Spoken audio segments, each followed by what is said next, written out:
top 10 na pinakamayaman sa Pilipinas. Inilabas na. Aba, syempre, yung kilala po nating budol na trilyonaryo.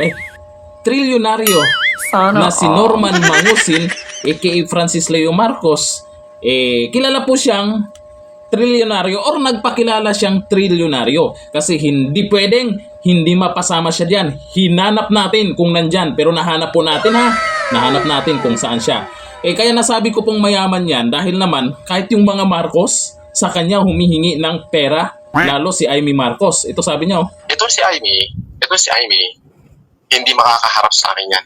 Buha ka ng ina nila, silang lahat sa akin ang kumukuha ng pera yung mga yan. Aba, dapat may isama siya sa top 10. Pero nung tiningnan natin, iniisa-isa ko talaga, inulit-ulit ko talaga ng ilang beses. Walang Norman Mangusin, walang Francis Leo Marcos, walang Kulaong, walang Boy Sundrox, walang Boy Singhot. Nasaan nga ba? Nahanap natin kung saan siya ngayon. Nako, andito po siya sa TikTok. Gustong kumita dyan sa tissue. Sana all. Ayan, nag-affiliate na po siya ng tissue dyan sa TikTok. At nag-live po siya dyan isang beses. Ay huling live niya ay talaga naman ang daming nag-abang. Dahil kilala na siya sa YouTube, kilala na siya sa Facebook, sa ginagawa niyang kalokohan. Scammer na si Francis Leo Marcos. Ngayon, dito naman siya sa TikTok. Ang dami talagang nag-abang sa live niya. Akalain mo ba naman, magbibigay siya ng 10,000 petotet. 100 katao yun. Sana Tibay. all. Grabe. Nag-live siya. And then, ang sabi niya doon sa live niya, ay may nag-send ng, may mga send ng flower, yung mga ganon, send ng gift. Aba, kung sino yung may pinakamalaking na-send, ay baka daw 20,000 petotet ang ibibigay niya doon sa live.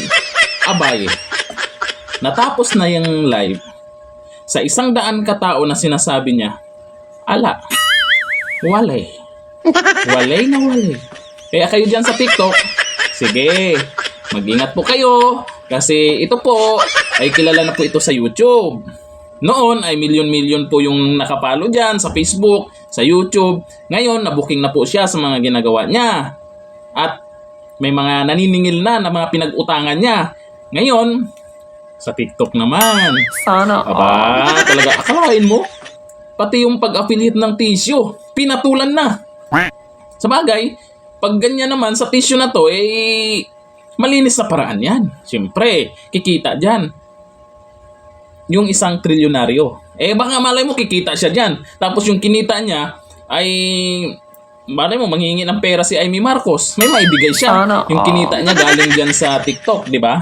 Kasi yung mga Marcos sa kanya nangingi ng pera. Yung mga followers niya, paniwalang-paniwala naman no? Na yung mga Marcos sa kanya nangingi ng pera. Aba, Sana ang tindi nyo. Napakatindi nyo pa rin, no? Sige, patuloy nyo yung paniniwala nyo.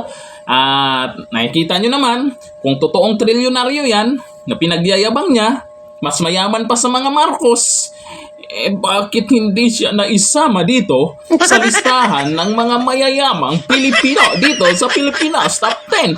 Kahit pa top 100 yan, ay hindi pa rin siya naisama. Mayaman sa kayabangan, pwede pa. Top 1 na yan.